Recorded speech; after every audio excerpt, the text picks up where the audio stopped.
Hello. Alrighty, we are moving on today with rotations. I know you guys have heard the word rotate before and probably have a good idea of what that means. So what I want you guys to think of or write down here under rotations is the word turn. A rotation is just when a shape or a line or even just a point turns to a different location on a coordinate plane. So I've got triangle ABC here, and I want you to copy this down so you can get it in here. I'm going to give you the coordinates. A is at 5, 0. B is at 2, 0.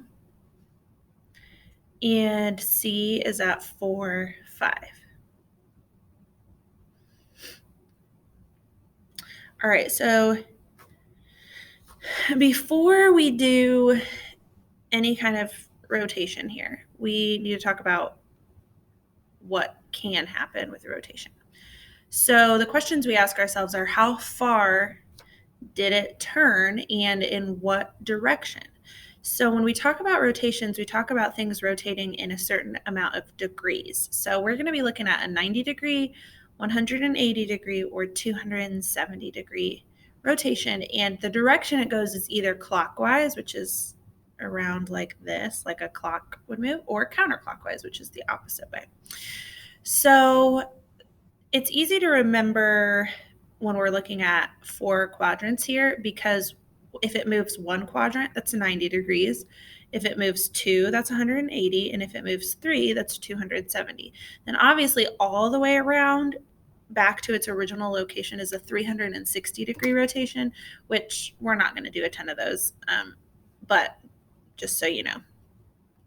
So we're going to look at moving this one. Let's go 90 degrees, and we're going to go counterclockwise. Okay, just to see what that's like. So counterclockwise will be to the left here, and 90 degrees will be just 1 quadrant over. So now we have to figure out where are our points going to be. Okay, I'm just going to give you the rules for this, looking at actual like ordered pairs and how those change for a rotation. So if we move 180 degrees, it doesn't matter which direction you go because it's going to land in the same spot whether you go clockwise or counterclockwise. So if you go 180 degrees, your ordered pair, your X and your Y, this is how you write it, it's like a little arrow, become the opposite sign. So you'll just change the sign in front of it, negative X, negative Y. If they start as negative values, then the opposite sign obviously would be positive for them. Okay. If we go 90 degrees clockwise, that's the same thing as going 270 degrees counterclockwise. So the rule will be the same, where X and Y become, so we'll switch and put the Y value here. It'll just move to that place. And then your X will go here and it will change signs. It will become negative X, or if it's negative, it will become positive. Okay. And if it's 90 degrees counterclockwise or 270 clockwise, your X and Y become, they switch places again, but now your Y value becomes the opposite sign and your X value stays the same. Okay. So if we are moving our triangle here 90 degrees counterclockwise, this is the rule we're going to use, where they switch places and Y becomes the opposite value. So if I'm moving point A, it's at 5, 0. So it's going to switch places and be 0, 5. And since 0 can't be negative, that's just your point, 0, 5 for A prime. B will be the same thing. It's at 2, 0. And so we'll switch those places to 0, 2, and 0 can't be negative, so it just stays 0. Okay, that's B prime. And then C will be the interesting one for this example. C is at 4, 5. So those are going to switch places, and your 5 is going to become negative. So 4, 5 becomes negative 5, 4.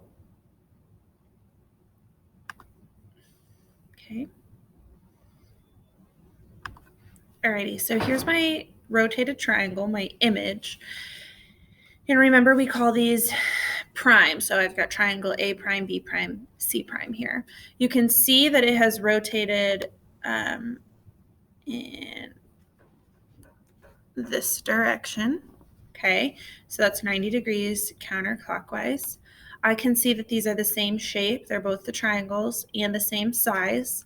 Okay, they're the same triangle, so they are congruent.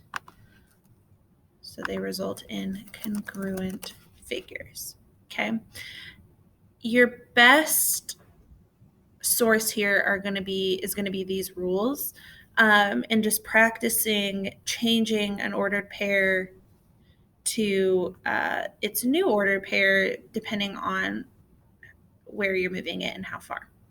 Okay, so I know this might feel a little bit confusing and like what just happened, but practicing is going to be your best bet. So the IXL assignment that goes along with this is P14 in the 8th grade tab, where you're going to be finding the new coordinates after a certain type of rotation. Okay, so stick with it, and I think eventually, even if you're confused right now, I think eventually it's going to start making sense. But keep these notes in front of you the entire time, so you know easily what your ordered pairs are going to be.